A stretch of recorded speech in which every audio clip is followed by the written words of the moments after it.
Hola, muy buenas tardes y bienvenidos un día más al Fórum Online de B de Travel Brand. Yo soy Mariano Gijón, una de las personas que forman parte del equipo de comunicación, y hoy regresamos de nuevo junto a nuestros amigos de la Sociedad Geográfica Española para hablar de un tema muy interesante, muy original, y es que vamos a hablar de botánica, vamos a hablar de viajes y botánica en un encuentro que hemos titulado Tras el corazón verde de la Tierra. Para ello contamos como siempre con los mejores invitados, los que más saben de este tema, y en este caso son María Teresa Tellería, Eduardo Barba y Fernando González Sitges, y por supuesto moderado por nuestra amiga también Lola Escudero, que es miembro fundador y secretaria general de la Sociedad Geográfica Española.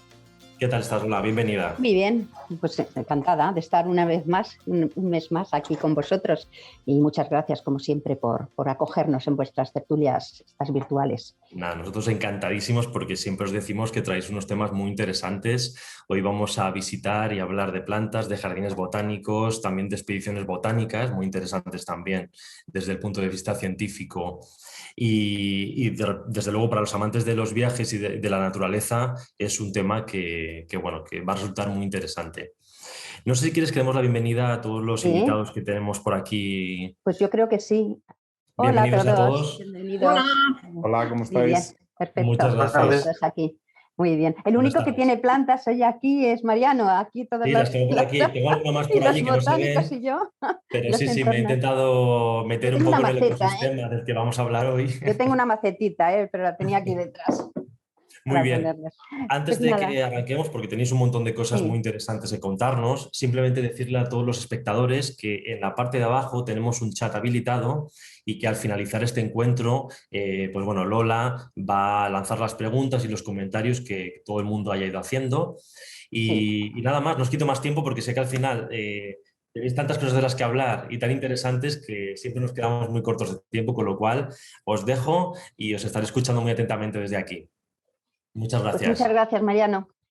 Pues nada, muchas gracias a Barceló. Quería daros las gracias a vosotros tres por aceptar la invitación a hablar en esta tertulia, que es un poco no extraña, pero es que es un tema que se toca muy pocas veces, el tema de la botánica y cómo la búsqueda de plantas, o incluso ahora la afición a los jardines o a buscar plantas o a investigar en el mundo vegetal, pues es también una manera de viajar, y es uno de los impulsos que además llevó a la exploración del mundo. De esto María Teresa sabe mucho, que ha investigado muchísimo las expediciones botánicas, pero no son las expediciones botánicas científicas del 18, sino en general una de los motivos que hay para viajar es la búsqueda del mundo vegetal.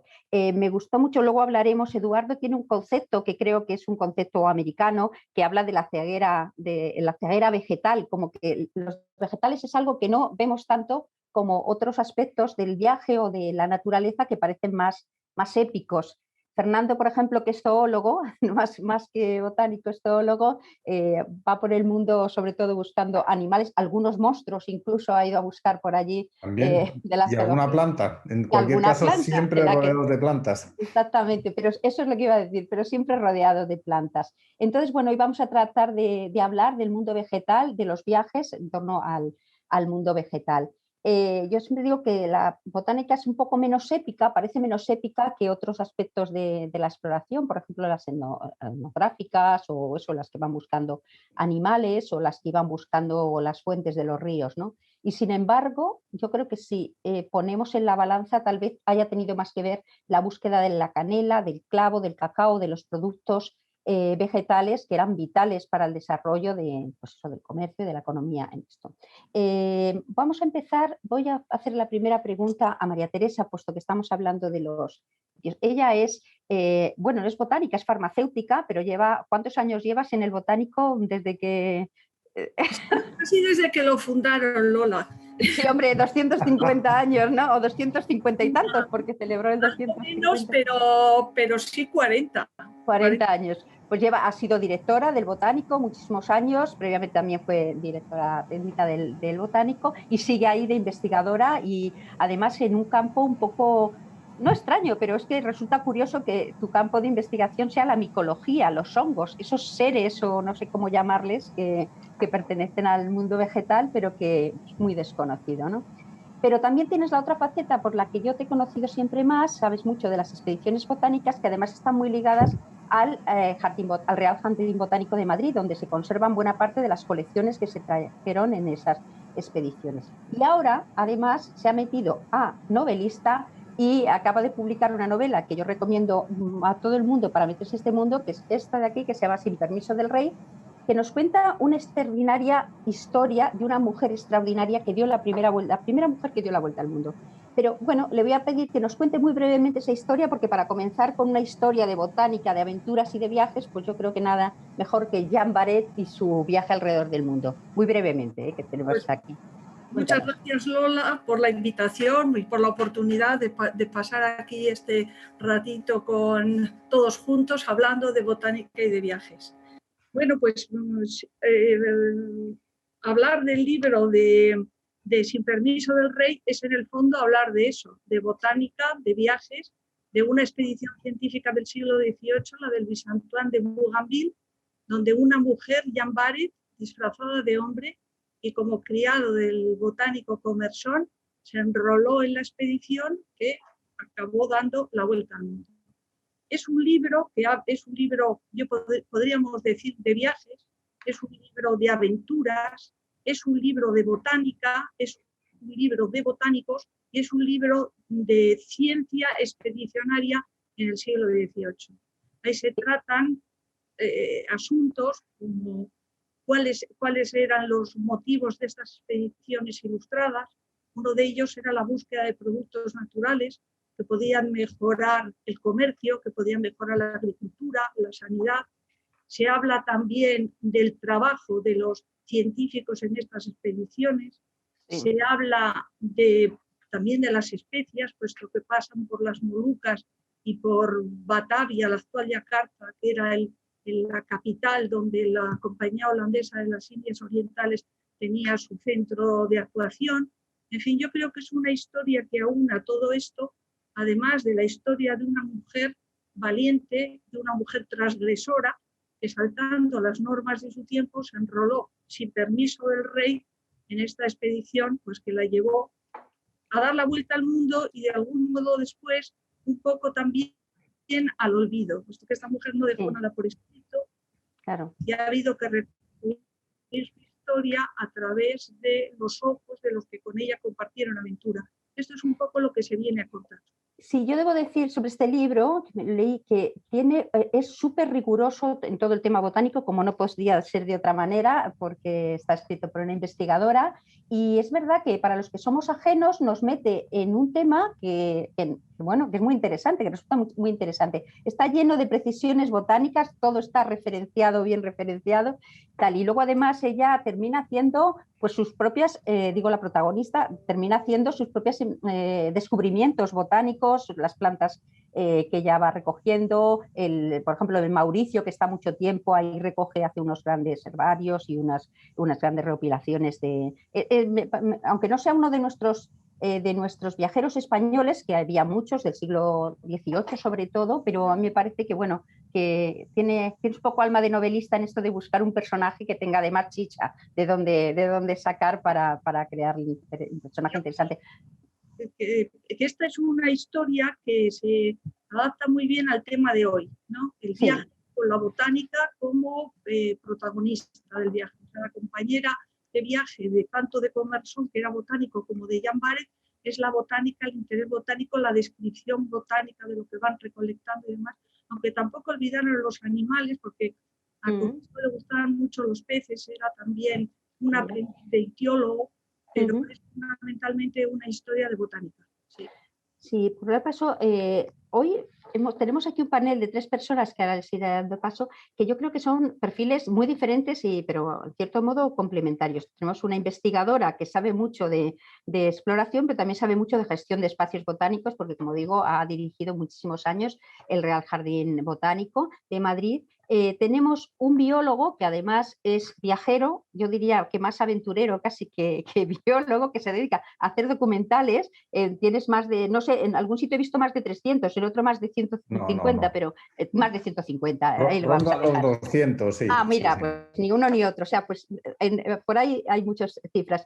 Y es un creador de documentales de naturaleza, aunque también los ha hecho de historia de la exploración, muy interesantes, los que tienes de Cortés y de los personajes americanos, y que siempre has viajado mucho y has trabajado también en la gestión de espacios naturales.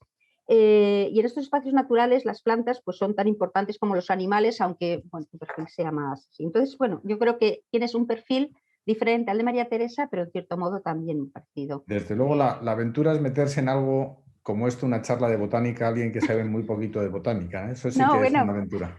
pero ahora nos contarás un poco tu proyecto este que tienes en Nueva Caledonia, que sí está relacionado con la botánica, y Muy luego bien. también como gestor en los bioparks, que también te voy a preguntar un poco qué son los bioparks y cómo se organizan. También ahí tiene la flora tiene una parte fundamental, ¿no? Los animales no viven sueltos en un espacio, sino que viven en un entorno vegetal. Y luego la tercera pata que nos faltaba es otro perfil también relacionado con la botánica, que es un jardinero, pero que también es un enamorado del arte y de la historia del arte, y un viajero también que se fija en aspectos que pasan muy desapercibidos a veces para los viajeros. Y bueno, he leído cosas muy interesantes, por ejemplo, esto que decía de la ceguera vegetal, que insiste, ¿no? Como no vemos lo que tenemos cotidianamente alrededor, pero lo más original es su trabajo en el Prado y en otros museos, viendo cómo las plantas forman parte de la historia del arte y cómo también podemos viajar por la botánica a través de los cuadros y de los museos. Tiene un libro delicioso,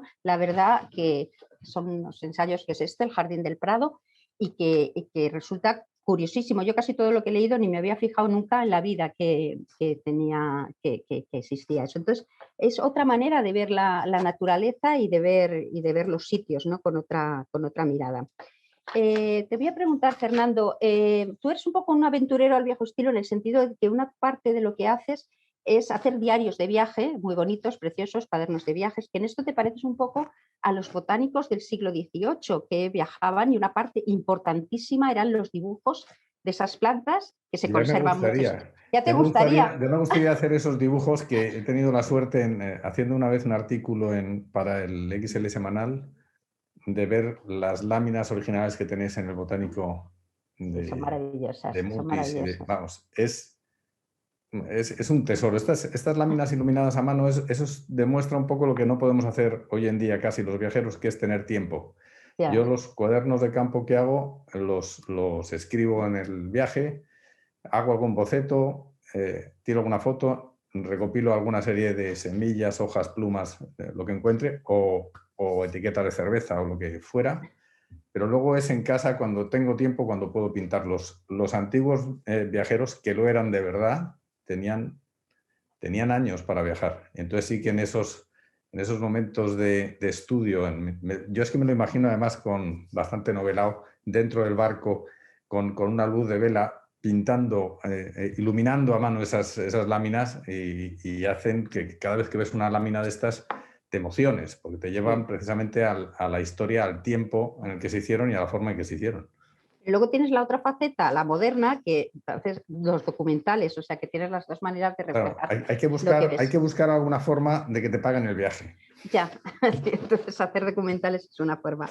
Quería que nos contaras un poco este proyecto que tienes. Ahora estás embarcado también en la producción de una serie de documentales de naturaleza, y tienes un proyecto en Nueva Caledonia que me estuviste explicando el otro día, y que esta sí que tiene que ver con es un las plantas. proyecto que pasa por Nueva Caledonia, pero es un proyecto un poco más global, porque mientras ahora mismo estamos rodando, y hablamos si quieres después un poco de esto, una serie para Discovery en los biopark, sobre los biopark, que es casi un documental reality, así para ver lo que es la vida en uno de estos parques. Pero mientras tanto estoy haciendo los guiones de una serie centrada en el meteorito que extinguió a los dinosaurios, sobre el Chicxulub, el famoso meteorito. Y entonces, en el fondo, es una serie sobre el Mesozoico y el cambio que supuso este meteorito al paso desde el Cretácico al paso al Paleógeno, ese momento de que la vida se destruyó y cómo luego se volvió a recuperar y cuál fue el proceso y el tiempo que tardó en recuperarse la vida. Y aquí es muy interesante porque digamos, en los primeros capítulos que vas contando los dinosaurios y los grandes cambios que hubo, tanto geológicos como en ese tiempo, en ese periodo maravilloso, mágico de los dinosaurios, uno de los elementos más evolutivamente más llamativos y más importantes es la aparición de las plantas con flor. Y entonces ahí es donde aparece Nueva Caledonia, porque empiezo a investigar y descubro que en Nueva Caledonia están las selvas más antiguas y en concreto hay una planta que es la más, me parece que se llama lamborella o lamborella, que es la planta con flor más antigua de las que hay actualmente viva. No quiere decir que fuera la primera, pero lo están utilizando los científicos para buscar un poco cómo pudo ser esa primera flor, que es un gran enigma. Yo de esto sé muy poco, es lo que he leído, pero se remontaba esa duda al propio Darwin, que decía que era uno de los grandes enigmas de la ciencia y que tardaría en resolver. Bueno, yo no lo voy a resolver, pero si puedo entrevisto a los científicos que están intentando resolver ese enigma. Muy bien, muy interesante. Bueno, Eduardo sería un poco casi la contraposición a este espíritu aventurero que te lleva a viajar, porque él lo que ha hecho es fijarse en lo más cercano, en lo más cotidiano, en las plantas que nos rodean y que muchas veces no vemos. Por un lado, las plantas cotidianas de nuestro ambiente, pero también en las plantas de los cuadros. ¿Cómo te dio por ahí? Porque tú eres jardinero, trabajas en la escuela de jardinería y todo esto, pero de repente te dio por la historia del arte, por ir a los museos y fijarte en las plantas. ¿Cómo fue tu descubrimiento de esa relación entre arte y botánica? Pues hola Lola, bueno, para mí es un paso lógico. Yo llevo desde muy pequeño, ¿no? Fijándome en las plantas, ¿no? En el descampado de enfrente de mi casa, pues yo bajaba y sacaba las malvas y las subía a casa, las plantaba en una macetita y veía cómo se iban desarrollando, ¿no? Entonces, para mí es un proceso muy lógico y muy natural todo lo que me ha ido ocurriendo en estos años.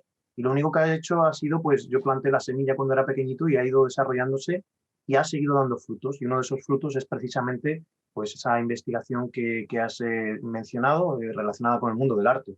Es seguir buscando plantas, seguir aprendiendo de nuestro entorno, esta vez con la mirada de los grandes maestros de otros siglos. Tu libro está lleno de plantas, por supuesto, de cuadros, pero también de viajes, porque son como pequeñitos ensayos en los que relacionas un poco todo, ¿no? Tus viajes y cómo vas descubriendo determinados cuadros o determinadas plantas, vas descubriendo determinadas plantas.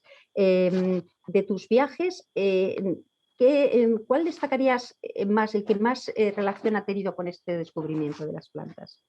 En cuanto a descubrimiento de las plantas en los jardines o en las obras de arte. Bueno, en las dos cosas. Estaba pensando ahora en las obras de arte, pero... Sobre todo en las obras de arte seguramente tendría que mencionar el Metropolitan de Nueva York, que ahí es donde me empiezo a relacionar de nuevo de una manera muy fuerte con el arte, ¿no? De ahí es como cuando un redescubrir, ¿no? Digo, ojo, si esto me gustaba mucho de pequeño y lo había abandonado, el arte, y allí en el Metropolitan, en una segunda visita que hice, me di cuenta de toda esa belleza que estaba ahí atrapada, ¿no? en los cuadros. Entonces, quizás es el germen, el Metropolitan de Nueva York, pero realmente donde he aprendido y sigo aprendiendo, porque esto es un camino que no termina, es en el Museo del Prado. Sí, que es un poco el origen de este libro que tienes. En cuanto a los jardines, también has viajado mucho por jardines, que yo creo que es una nueva forma de viajar que cada vez tiene también más aficionados en Inglaterra es una cosa muy común lo de los viajes por los jardines, pero aquí también cada vez va habiendo más afición a viajar con la mirada puesta en los jardines, ¿no?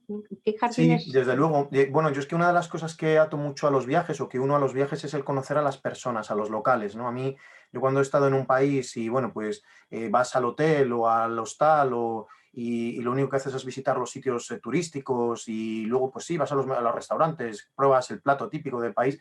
Para mí yo me voy con una sensación de que no he estado en el país. Entonces yo necesito estar siempre con las personas del lugar y vivir con ellas. Entonces, para mí el viajar uniendo la jardinería es muy sencillo, porque yo me he ofrecido como jardinero particular, pues si llegaba a una ciudad de Francia, de Bélgica o incluso de Estados Unidos, yo ofrecía mi conocimiento exiguo de jardinero a cambio del alojamiento, ¿no? Entonces, era una manera para mí de vivir dentro del país en una situación muy familiar y, bueno, pues levantarme por la mañana con una familia y bueno, pues conocer esa jardinería también privada, que creo que dice mucho de la esencia y del alma de la jardinería de un país, ¿no? Hoy yo creo que todos, si fuéramos a Andalucía, por poner un ejemplo, y visitáramos un patio cordobés, pues veríamos un poco de esa esencia jardinera también de ese rincón del mundo. Imagino que conocerás bien el Jardín Botánico, ¿no? Es aquí en Madrid. Sí, bueno, voy todas las semanas. Voy todas las semanas porque me bajo en Atocha y entonces ya atravieso desde el edificio de investigación, atravieso el jardín y acabo en el Prado, o ya sigo ruta hacia otros lugares. Entonces, siempre en ese deambular, en ese atravesar, que pues se hace de una manera sosegada, pero con un objetivo, pues siempre aparece alguna planta nueva, siempre hay alguna floración en el jardín botánico que te sorprende y algo nuevo que aprender. A mí hay una historia que me gustó mucho, que hablas de, me parece que era un ciprés que queda en el jardín botánico, que es un poco, que los jardines son también la memoria, una memoria histórica de la evolución de los sitios, y que este ciprés habla de lo que fue ese espacio antes de que fuera jardín botánico, ¿no? Sí, cuando me lo descubrieron, ¿no? Que ese ciprés, pues es uno de los ciprés, es el ciprés, bueno, es una de las plantas o la planta más antigua que queda en pie ahora mismo en el jardín botánico. Es muy famosa porque está en unas escaleras que han recortado para que las raíces puedan seguir creciendo. Realmente es como la esencia del jardín. A mí es un sitio que especialmente me emociona, porque habla de ese pasado del Prado, ¿no? Como un lugar de cultivos. Toda la zona del Museo del Prado, del Jardín Botánico, pues era una zona del extrarradio, que ya diríamos ahora, ¿no? Y esas huertas y esos cultivos que estaban, pues como ahora, a las afueras de las ciudades. Teresa, tú esto, además del Jardín Botánico, me imagino que te lo sabes por el derecho y por el revés, pero bueno, siempre hay historias que descubrir, ¿no? Bueno, me lo conozco bastante bien, pero no todavía lo suficiente. O sea, el Jardín Botánico tiene, en el 2020 hizo 265 años, primero en la sede que tuvo en Migascalientes, ahí en las afueras de Madrid, Camino del Pardo, y después de 1781, aquí en el Paseo del Prado, que es cuando lo traslada. Y bueno, las historias que tiene el jardín son infinitas. O sea, de tratar de recopilar la historia del jardín, que ahora me han encargado a mí un libro sobre la historia del jardín botánico, de verdad que llevo recopilando información año y medio y todavía no me he puesto a escribirlo, porque eso digo, bueno, ya esto qué tratamiento le voy a dar, ¿no? Porque además se combinan tantísimas cosas en el jardín, porque hay un jardín que es el que se ve, que ha tenido una historia y una evolución y mil vicisitudes, y luego hay la historia de un jardín que es el que no vemos. Toda la parte correspondiente a la biblioteca, al archivo, a la de investigación, a las expediciones, todo eso es una parte del jardín que está oculto, que yo creo que poco a poco tenemos la obligación de ir sacándolo a la luz y dándolo a conocer. Sí, esa parte es interesantísima, porque ahí están guardados todos los, no se llaman catálogos, se llaman archivos, o no sé cómo le llamáis. Como decía Fernando, todas las láminas de las expediciones, de la primera expedición, en la que fue Leflin, el discípulo de Linneo, porque es la expedición de Iturriaga, que van a marcar los límites al Orinoco, los edificios que tenían las coronas españolas y portuguesas en los territorios americanos. A esa expedición va Leflin, que es el discípulo que Linneo manda a España, porque decimos que la botánica es una ciencia expedicionaria, no se puede entender la botánica sin las expediciones científicas. Pero Linneo, que es el padre de la botánica, fue un hombre extraordinariamente sedentario, aunque tuvo unos alumnos que llamaban sus discípulos. Estos los mandó a recorrer el mundo entero. Entre estos discípulos, al que manda al sur de Europa, a España, es a Per Leflin, y luego Per Leflin es el que va, cuando todavía el jardín botánico estaba en Migascalientes, es el que va a la expedición del Orinoco y muere en San Antonio del Caroní. Leflin es de los que no vuelve. Luego llega la expedición de Ruiz y Pavón, la expedición de Mutis, de Mociño a Nueva España, después viene la expedición del conde de Mocos a Cuba, la de Malaspina y Bustamante, la más conocida, sí. Vuelta al mundo, que al final vuelven por el mismo sitio por donde fueron, la expedición de Juan de Cuéllar a Filipinas, o sea que son muchas las expediciones que hay. Y la primera, que es quizá la expedición menos conocida de todas, que a mí me parece interesantísima. La de Hernández. Que está, exactamente, que está todavía por descubrir, la de Hernández. Claro, lo que pasa que Hernández, que es de tiempos de quién, de Carlos o de Felipe II, me parece, ¿no? Felipe II. 70 va a América. Claro. Lo que pasa es que se perdieron todos los libros, ¿no?, que había él escrito y se recuperan luego muy tarde en versiones. Es una historia preciosa porque se pierden y a la vez no se pierden. Se pierde el original, pero queda una copia. O sea, es una historia, la de Hernández, que empieza en el siglo XVI y que todavía hoy no ha terminado. Sí, es muy, muy interesante. Esa historia es un libro sí o sí. Pues ya sabes, porque claro, tú has elegido una botánica francesa, porque claro, siempre las mujeres como protagonistas tienen más. He elegido, y esto es un secreto, quizá el siguiente elegido quizá sea Hernández. ¿Qué? ¿Perdona? Sea Hernández, el siguiente elegido. Ah, sí, es la... Increíble, es como una historia policíaca. Sí, muy interesante. Con ese manuscrito, cómo va saliendo, cómo se van hilando unos tiempos con otros y nos hace cabalgar desde el siglo XVI hasta el siglo XXI, porque es una historia que está todavía sin resolver del todo. Luego, además, este personaje que yo en su día también lo estuve mirando, también nos habla de una faceta de Felipe II muy interesante, como promotor de grandes investigaciones en sus nuevos territorios y tal, que a veces se le imagina a uno solamente en la leyenda negra y batalla. Bueno, él no batallaba porque era su padre el que batallaba, pero es muy curioso. Ese es un apunte muy interesante. Hernández a Nueva España es la primera expedición científica europea a los territorios americanos. Sí, estamos en 1570 y América se había descubierto en 1492, es decir, tampoco había pasado, no había pasado. Sí, ¿no? Con una idea además muy clara, porque lleva la idea de buscar plantas con interés medicinal. Sí. Esto nos habla también de una cosa que tú acabas de decir de tu novela, que es que esas expediciones científicas eran larguísimas en el tiempo, eran 9 años, 10 años. O sea, a veces se estaban toda la vida, vamos.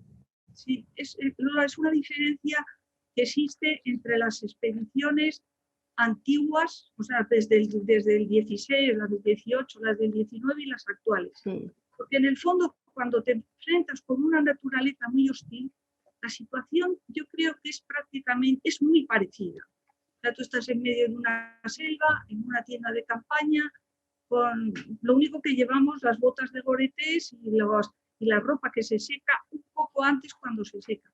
O sea que esa situación frente a la naturaleza, yo creo que el sentimiento que se vive tiene que ser muy parecido.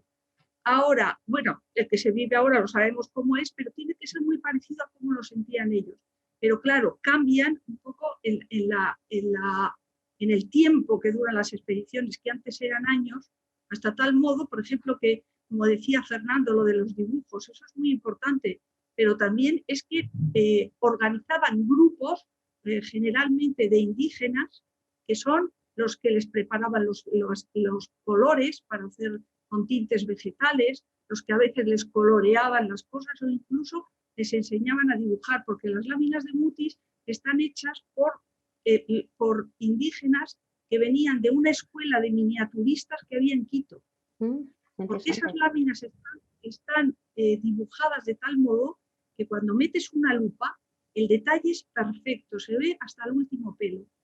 Hasta tal punto que se han descrito especies que no han vuelto a aparecer en la naturaleza y se han descrito sobre la base de las láminas, porque tienen todos los caracteres para poderlas describir. Es muy interesante todo eso, ¿no? Pues sí, dando el paso en el tiempo que es al documental, que es lo que tenemos ahora un poco, ¿no? Nosotros nos informamos básicamente por los documentales, que es en lo que trabaja Fernando, bueno, que ya envidia un poco eso, ¿verdad? Los dibujantes de otros tiempos. Envidio sobre todo el tiempo. El tiempo, ¿no? Porque vosotros, bueno, para hacer un documental tú te informas y tal, pero luego el tiempo de rodaje es limitado, lógicamente, ¿no? O sea que... Limitado, salvo que seas BBC, que tienes un tiempo no ilimitado, pero vamos, que tienes tiempo. Sí. El resto estamos hablando de entre 1 y 3 meses para hacer un documental. Pero luego tienes, mira, Fernando tiene un libro que es de relato realmente, que es este, que se llama De noche en la selva, que cuentas algunas historias un poco Bueno, de, eso de ambientados en el viaje, expedición. pero como has visto, y además alguna de ellas O muy sea, alguno botánica. fantástico un poco, ¿no? Sí, Claro, es que a mí me encantan los relatos de terror de finales del 19, principios del 20, esos relatos cortos. sí, Entonces, en los viajes que siempre suceden cosas raras y además te metes precisamente en ese mundo vegetal. Si vas sí, a los canales fueguinos o a la isla de los estados, como es uno de los escenarios de la sí. primera historia o de una de las primeras, pues claro, la propia naturaleza, esa vegetación tan especial, te hace, a mí que me gusta esa literatura que está rayana, está ahí en el límite del terror, pues Sí, enseguida sí, sí. Te te sale la sale. vena un poco extraña, ¿no? Pero bueno, te decía que tú has contado que incluso una vez la BBC tiene medios, está mucho tiempo, pero una vez pudiste ver un apareamiento de unos tigres de Bengala que los de la BBC llevaban años, pues, muchísimo tiempo allí, muchísimos medios y se fueron incluso. Y tú, pues nada, hablaste con los nativos y creo que eso lo puedes ver aquí al lado. O sea que a veces. Eso se lo debemos al carácter español, que es mucho menos colonialista que el británico.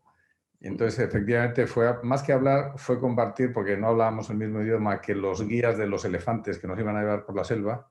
Sí, Y llevábamos unas botellas del duty free de whisky y el whisky obra milagros. Primero es como Pentecostés, todo el mundo habla el mismo idioma, acaba un rato. Y efectivamente conseguimos, le decíamos, este señor que hemos visto, nos basta con ver un tigre, porque ya nos ha dicho que el apareamiento es imposible. Y él nos decía, ¿imposible? Mañana os llevo a ver apareamientos. Lo vimos el primer día. O sea, eso es una o sea que demostración que hay que ser amables y humildes y darse cuenta que el que más sabe tanto de botánica como de zoología, como de tantas cosas en el mundo es el local, el es que lo el vive local, día a día, ¿no? exactamente, el que te sabe identificar las cosas.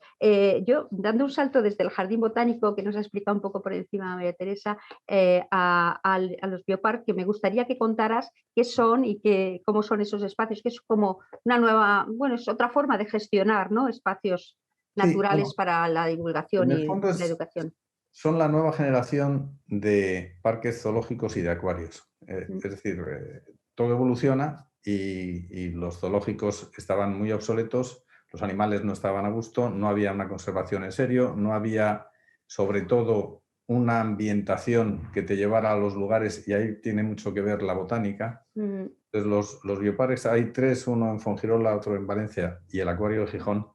Lo que pretenden es recrear esos ecosistemas, esos ambientes, de forma que el que entra en el parque no solamente va a ver animales, va a ver paisajes, naturaleza. Entonces, por ejemplo, en Valencia, y tienes unas distinciones muy claras entre los parques. En Valencia tienes una sabana y allí vas mm. a poder ver copis de estos que se ven en Serengeti, vas a poder ver euforbia, vas a poder ver acacias amarillas. O sea, te lleva un poco la de Fuengirola, está centrada en selvas y bueno, realmente además con el clima que hay en Málaga, eso es un jardín botánico en sí mismo. Eso sí, entre los rincones te puedes encontrar con un tigre de Sumatra o con orangutanes, pero en el fondo lo que se pretende es llevar al visitante a la experiencia, al visitante que no puede viajar por el mundo, a la experiencia de encontrarte con la belleza de una naturaleza que no está al alcance y a través de esa sorpresa conseguir que te empiece a interesar y que empieces a protegerla, que falta le hace. Y le pasa lo mismo al acuario. Yo ahora estoy hablando desde un hotel en Gijón, lo estoy grabando en el acuario y curiosamente es lo mismo. Se trata de reproducir esos bosques submarinos que también los hay, esos paisajes de debajo del agua que nos cautivaron a todos los de mi generación cuando veíamos 20.000 leguas y que son reales, que luego buceando te das cuenta que incluso superan a Verne. Son maravillosos. Sí. Eduardo, ¿y tú qué jardines nos recomendarías para viajar, para envolvernos de otras vegetaciones? Pues Los que aquí has viajado. En España todo lo que sea salir de la zona centro, todo lo que sea recorrer las costas, en cuanto, si me hablas de visitar otras vegetaciones, quizás es donde podemos encontrar pues una vegetación un poquito más exótica, ¿no? Sobre todo, pues hablaba Fernando justamente de Málaga, ¿no? Y ya simplemente el Jardín Botánico de la Concepción.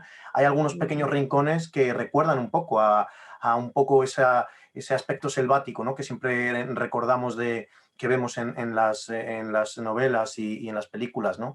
Pero yo hay un jardín en el que quizás me siento siempre como muy en otro mundo, que es el jardín de Ninfa. Siempre lo menciono en Italia.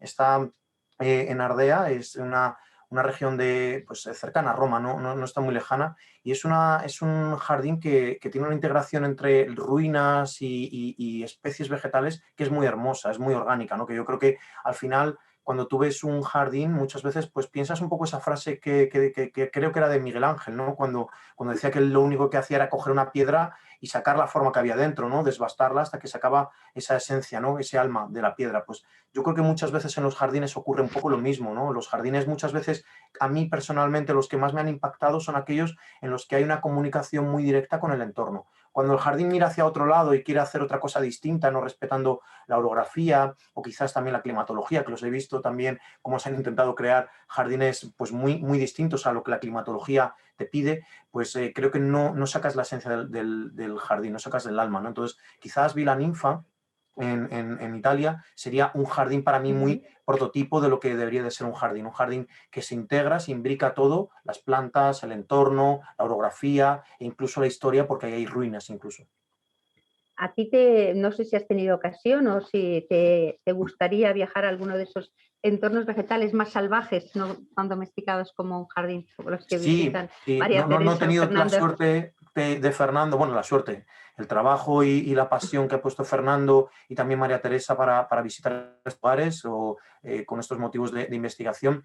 Pero sí que he tocado pues escenarios naturales realmente muy impactantes, ¿no? Antes hablaba Fernando precisamente del apareamiento de los tigres y me ha recordado que cuando estuve en India también tuvimos un encuentro un poco peculiar con un tigre y claro, ver de repente una vegetación que es distinta, siempre a cualquier persona que somos amantes de las plantas es como te abre los ojos, ¿no? Empiezas a ver especies además que no llegas a conocer porque para conocerlas pues, desde el lado profano pues necesitas tiempo, ¿no? Y estar, como decía Fernando, pues meses, ¿no? Allí. Pero sí que me encantaría, ¿no? Me encantaría, yo a Fernando le hago aquí una propuesta que seguramente que necesita más gente en el... Pero intercambiamos, porque a mí me das envidia tú. A mí me encantaría esos jardines de Italia de los que estás hablando que me apasionan. Pues nada, yo te doy un paseo por Villa Ninfa y tú me das, yo te llevo las maletas. Por Seguro la que tienes que llevar Caledonia. mucho equipaje. Fernando, yo te llevo el equipaje encantado. No, por donde nos tienes que hacer un buen paseo es por los museos, porque la verdad es que leyendo tu libro he descubierto que no sé mirar un cuadro. O sea, Seguro que sí, Lola. Yo creo que cada uno se fija siempre una cosa distinta. Lola, yo siempre digo una cosa. Yo he estado, mira, en el Museo del Prado, por poner seguramente será el museo donde he estado con más personas distintas. Yo creo que a día de hoy no te podría decir, bueno, hay algún caso, claro, pero prácticamente todas las personas con las que he estado me han enseñado algo distinto, a mirar algo distinto, porque cada persona nos fijamos en una cosa distinta, y es así. La verdad es que, por ejemplo, es que estabas hablando ahora de especies, hablabas en uno de los cuadros, me parece que era el del Bosco, que aparecía un drago, por ejemplo, que era una planta sorprendente para ellos, y entonces, claro, van dibujando, en los cuadros aparecen los descubrimientos también un poco, los descubrimientos vegetales de las diferentes épocas, las cosas que les sorprenden, y lo del drago me ha hecho mucha gracia, que es verdad que es un árbol como extraño y bueno, en ese contexto del Bosco lo ves como una cosa fantasma más de esas que hace, pero es la aparición de esto. Claro, ¿cómo el Bosco no iba a incluir un drago teniendo noticia de él? Pues evidentemente que él no estuvo en las Islas Canarias, pero seguramente que lo conoció a través de un grabado, ¿no? De alguno de los grabadistas alemanes que había anteriores pues, por ese comercio de la caña de azúcar, ¿no? Entonces, pero un Bosco pinta lo inusual, como puede ser un drago que llegó a él por este medio, pero también lo más usual. El que es observador, pues yo creo que todos lo sabemos, nos fijamos, o la gente se fija en lo cercano también. Y muchos de los pintores lo que hacían era simplemente incluir las plantas que podían tener en la trastienda, que podían tener a las puertas de su taller. Pero plantas que crecen en las grietas. Eso también hablas, bueno, un poco de plantas que son simbólicas, que significan algo y que por eso están en el cuadro, porque significan determinado sentimiento, determinado, bueno, motivo, o porque son simbólicos de una dinastía, o porque son simbólicos. O sea, que es muy curioso ver esa simbología que tienen también las plantas y cómo las utiliza el arte, ¿no? Sí, otro instrumento más para complementar la información del cuadro, ¿no? Pues desde las telas, los tejidos, la vegetación que rodeaba, pues también incluía esa carga simbólica, las posturas, las manos, ¿no? Todo al final en un cuadro de grandes maestros que no daban pinceladas sin razón, pues tiene una simbología detrás muchas veces. Otros pintores a lo mejor quizás no, pero los grandes maestros, un Van der Weyden, un Bosco, un Patinir, la botánica tenía una carga simbólica potentísima y al menos siempre la incluían con una intención muy clara. Me imagino que conoces bien las láminas del botánico de las que nos hablaba María Teresa, que serán también un poco fuente de Muy bien, no, Lola, inspiración. me encantaría conocerlas mejor. De hecho, el otro día me estuvieron enseñando en el botánico un amigo, uno de los tomos que incluye pues estas láminas de las que hablabais antes de Mutis, ¿no? Y es apabullante, ¿no? Toda esa carga de belleza que hay más allá de la ciencia, porque es que eran algo más, ¿no? No, lo que decía María Teresa, cómo eran esos miniaturistas los que completaban de una manera tan increíble. Y además, y una cosa que a mí me parece mágica también es que las pintaran, las decoraran, las iluminaran con tintes extraídos de las mismas plantas, ¿no? y de la zona. Es como, es una cosa que yo creo que eso es irrepetible, ¿no? En la historia de la humanidad. Ya estamos en otro momento que ya eso ya dejó atrás, pero qué bonito. Lo que pasa es que son inabordables porque son miles y miles, ¿no?, de dibujos los que tenéis guardados en el botánico, ¿no? Las colecciones de... Las de Mutis solo me parece que sobrepasan las 6.000. Una cosa que tienen esas láminas, además, interesantísima, además del cromatismo, de la composición, es que en el fondo esas láminas, al ser dibujo científico, podríamos decir hoy, hablando con términos de hoy, un retrato robot. Es decir, que en una lámina pintaban distintos estados de la planta, porque a la vez la planta está en flor y en fruto. Porque esas láminas iban a ser el complemento de las floras, y para describir las plantas las tenían que tener con todos los caracteres que una vez secas para ponerlas en el herbario pierden. Entonces, los caracteres como son, pues eso es principalmente el color, los volúmenes, las formas, pues el color del fruto, la forma del fruto. Pues entonces en una misma lámina, cuando te pones a fijar, te dice, hombre, esta planta está a la vez en flor y en fruto, como en dos estados distintos de su desarrollo, porque en el fondo es un retrato, una síntesis de lo que es la planta. No solo hace falta ser muy buen pintor, tener mucho gusto para la composición, sino que también hace falta saber mucha botánica, para saber qué partes de las plantas, qué partes de la anatomía de las flores, por ejemplo, hay que dibujar para luego poder describirlas e incluirlas en el sistema de clasificación. No vale cualquier planta ni cualquier parte de la planta para luego poderla identificar. Eso es un valor añadido que tienen esos dibujos. Los botánicos seguís haciendo expediciones. Como tú decías, una vez que te alejas de 200 metros o 1 kilómetro del camino, ya estáis como los viejos exploradores, aislados, en plena aventura, ¿no? Entonces, ¿para qué se siguen haciendo expediciones botánicas? Tú has participado en varias, bastantes, en África, en América, todo. ¿Por qué se siguen haciendo las expediciones si ahora se supone que...? Porque una parte muy importante de la botánica es la necesidad de los materiales, es decir, de los especímenes, para poder estudiarlos. Y hay todavía grandes superficies de la Tierra que están sin explorar. Hay zonas desde el punto de vista científico inexploradas, desde el punto de vista botánico.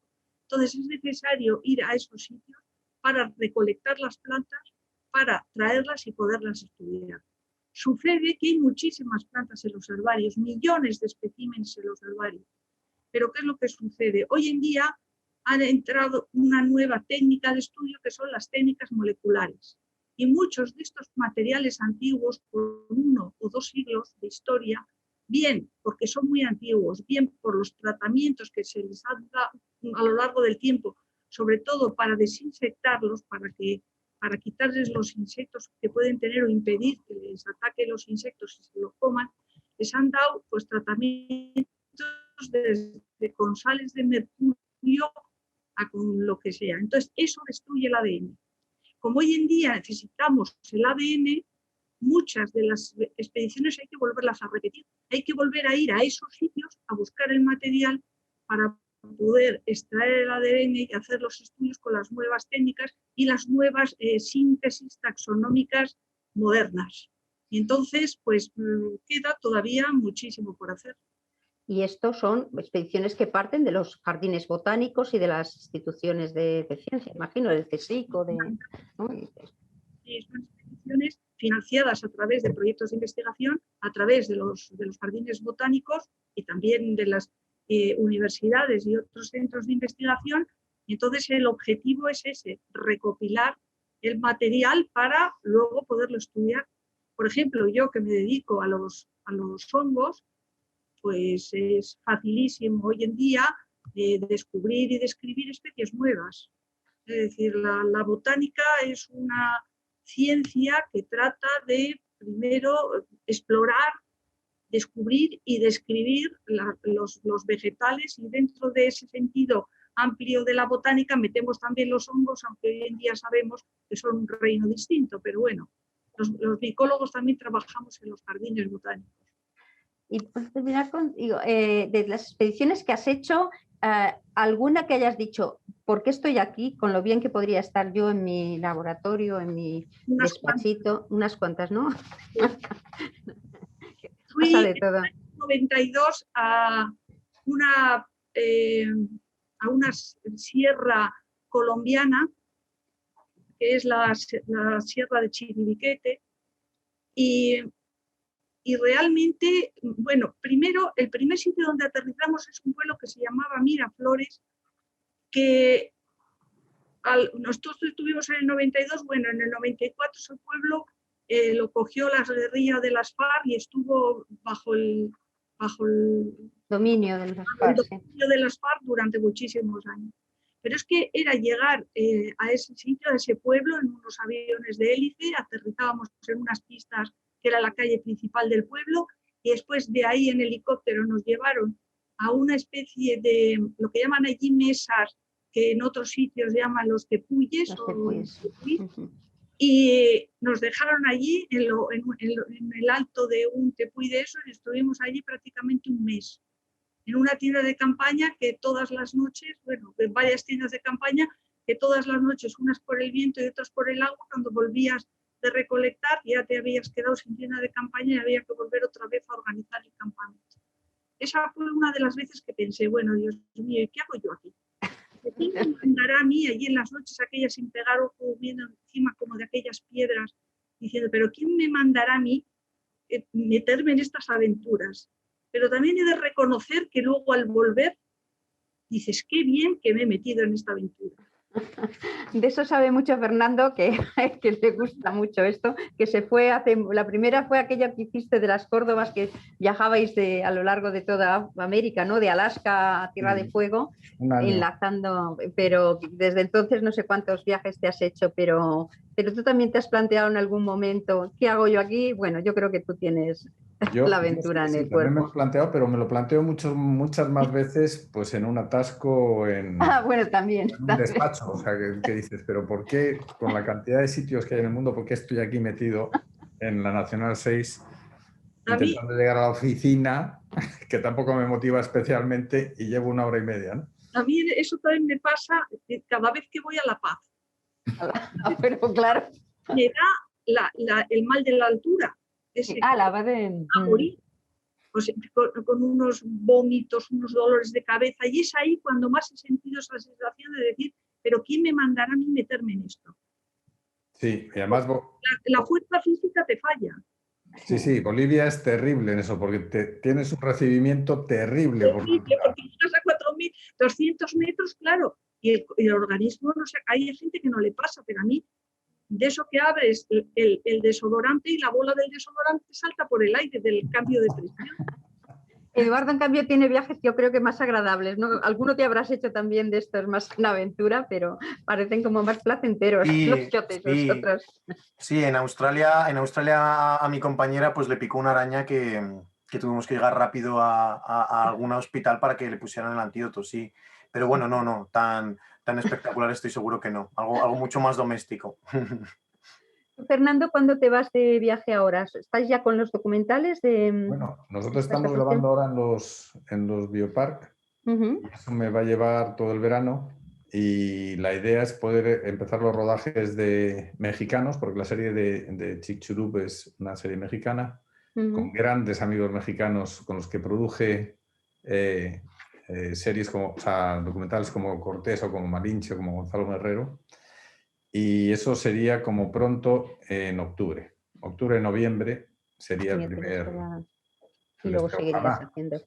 Porque además con el mundo con esto del COVID. Te iba a decir que ahora no sabemos, Vamos a tener que ver las plantas en los cuadros, como Eduardo, porque Yo te advierto que es del botánico. fascinante, las plantas y los animales. O sea, ir a Sí. los cuadros, yo tengo mi mujer últimamente, ya lleva un tiempo asistiendo a las charlas online del Prado y cada vez se aficiona más y cada vez nos abre más a toda la familia los ojos sobre el Prado, que yo había ido, pero esporádicamente, como nos pasa a muchos madrileños, que vamos a museos de todo el mundo y tenemos la maravilla del Prado al lado y quizá por la proximidad no vamos. Como está al lado del botánico, se puede hacer el conjunto, botánico y Prado. Sí, yo al botánico, sin embargo, sí que había ido muchas veces, seguiré yendo, pero no buscando nada en concreto, ni siquiera el conocimiento botánico, simplemente porque me relaja. O sea, es un lugar mágico.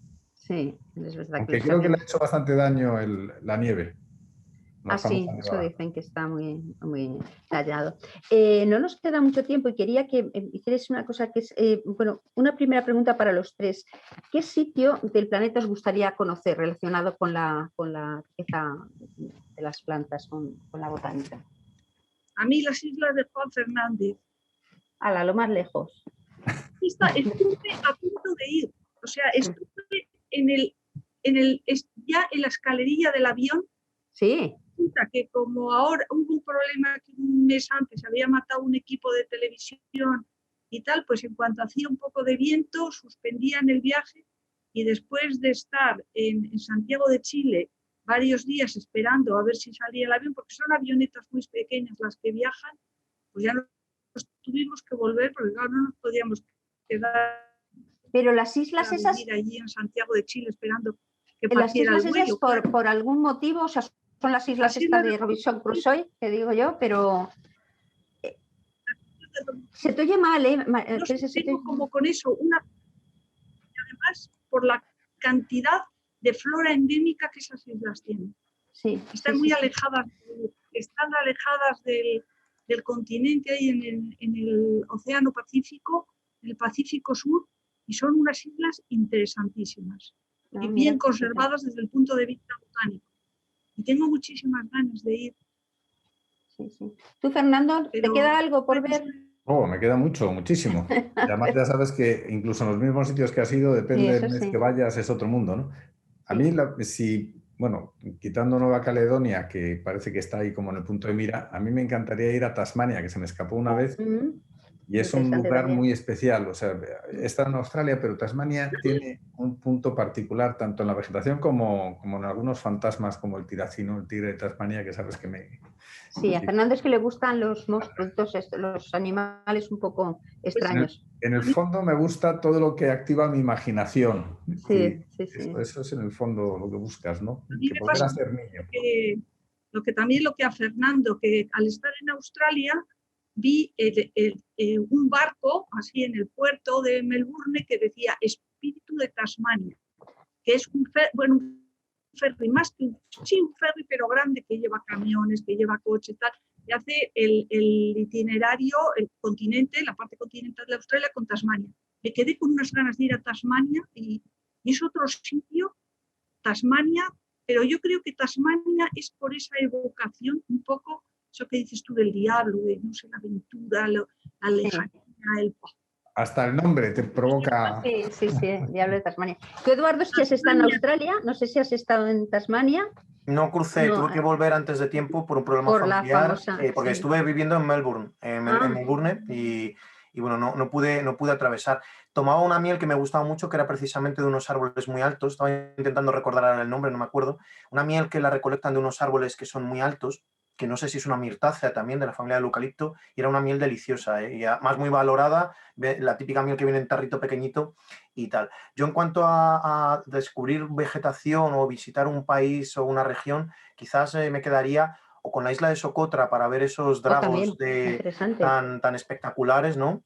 Esos dragos, esas drácenas que viven allí, que son un espectáculo, o si no, desde luego, Sudáfrica, la zona del Cabo, que creo que, bueno, pues yo creo que es una de las regiones del mundo con mayor número de endemismo por centímetro cuadrado, ¿no? Y ver esas floraciones de todas las plantas bulbosas me gustan mucho. todas esas plantas que salen de una cebollita, ¿no?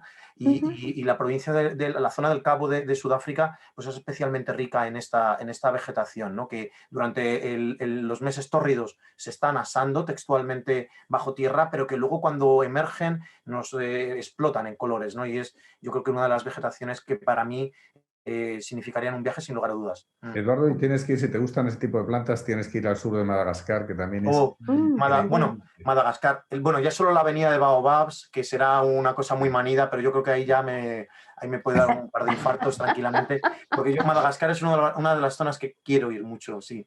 Sí, ¿Os dais cuenta qué nombres estáis barajando? Madagascar, Tasmania, Socotra, o sea, son nombres ya que vamos, son para viajar desde aquí, para viajar mentalmente. Mentalmente. No, sitios difíciles, la mayoría de llegar, no son sitios fáciles en general, que son los que conservan esa biodiversidad diferente y llamativa, ¿no? Porque son los que menos alterados están. A mí a veces me llama la atención que, por ejemplo, en tema de recomendación de películas, que siempre nos gusta hacer, o de libros, sobre botánica no hay mucho, por ejemplo, no hay muchas novelas, no hay muchos libros, vamos, eso por lo menos es la percepción que tengo yo como una extraña. Hay más libros de otro tipo de aventuras, pero relacionadas con la vegetación, y eso creo que no hay muchos libros. Debes haber abierto ahí un filón.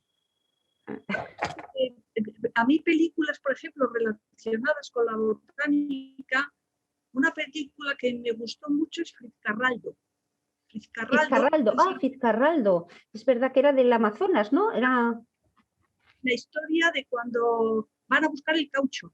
Sí, es verdad, ya me acuerdo. La zona de Brasil, la zona de Manaos y de Iquitos, toda esta zona, sobre todo Manaos, que se hace extraordinariamente rica por el caucho. Entonces, cuando Fitzcarraldo quiere buscar un camino, un atajo, para pasar de un río a otro, para buscar unos bosques de caucho que había. Esa película me parece que está relacionada con la botánica, está muy bien hecha. Es una película muy bonita, un poco trágica, pero es una película que a mí relacionada con la botánica. Oye, tenemos 3 minutos. Fernando, tú que has hecho documentales, que seguro que la parte audiovisual la dominas más. ¿Se te ocurre alguna película realmente? Bueno, película, lo que sí que hay es una serie documental de, cómo no, de Attenborough, maravillosa, ya de hace muchos años, pero sigue siendo maravillosa, de la vida de las plantas. Sí. Es imbatible, vamos. Bueno, verdad, los 6 capítulos, maravilla. Exacto. Es maravilla. Es para poner, se puede poner desde el punto de vista artístico o sustituirla por una clase de botánica en el último curso de carrera, vamos. Es cierto. ¿Y tú, Eduardo? Una maravilla. ¿Se te ocurre? Bueno, ya he visto que esto te gusta. Yo la película me la montaría con un vídeo que sería el viaje de un naturalista alrededor del mundo, ¿no? Porque para mí Charles Darwin siempre representó un poco esa aventura y ese querer conocer, ¿no? Sin saber, porque él cuando se embarcó en el Beagle, en el barco que le llevó alrededor del mundo, pues de científico tenía pues poco, realmente. Fue creciendo como persona y como científico a medida que fueron pasando los meses y los años dentro de ese cascarón, ¿no? Y yo creo que pues me gustaría ver una película del viaje del naturalista alrededor del mundo. Seguramente que habrá alguna película inglesa que yo desconozco. Y si no, suscribo lo que dice Fernando, Attenborough con la vida de las plantas, con todas esas imágenes en stop motion de las plantas, es fascinante. Bueno, nos queda 1 minuto, porque parece mentira, pero el tiempo pasa volando y hablas de 4 cosas, pero pasa volando. Yo diría que tenéis mucha tarea los 3, porque hay mucho por hacer, mucho por divulgar en el mundo de las plantas. Parece que tiene como menos atractivo, pero incluso las figuras de nuestros grandes expedicionarios no son conocidas, en las que hablaba María Teresa. Todavía queda por dar a conocer de una manera didáctica, de una manera que a la gente le atraigan esos personajes y esas aventuras. Y bueno, pues simplemente agradeceros mucho a todos, recomendar, que lo he puesto ahí en el chat, los libros de vuestros, de cada uno, que tanto el Jardín del Prado como el de Sin Permiso del Rey son muy actuales. Eduardo es del 20, me parece, y el tuyo acaba de salir, lleva 1 mes en el mercado, pero son muy entretenidos y creo que os pueden hacer amar mucho las plantas y amar mucho el trabajo de los botánicos. Así que nada, simplemente agradeceros mucho. Es que se pasa el tiempo, nada, ya son las 8, así que espero que lo hayáis pasado bien y que bueno, que también a la gente, mira, aquí simplemente algunas personas nos dan las gracias por la charla, por lo bien que lo han pasado y bueno, pues por las recomendaciones. Así que muchas gracias a los tres y espero que nos veamos en el Botánico o en el Prado, por ejemplo, o en los Biopark. Tenemos 3 escenarios para vernos. Eso es, estáis todos más que invitados. Vale. Muy bien, muchas gracias. Muchas gracias. Hasta luego. Adiós, hasta luego. Hasta luego.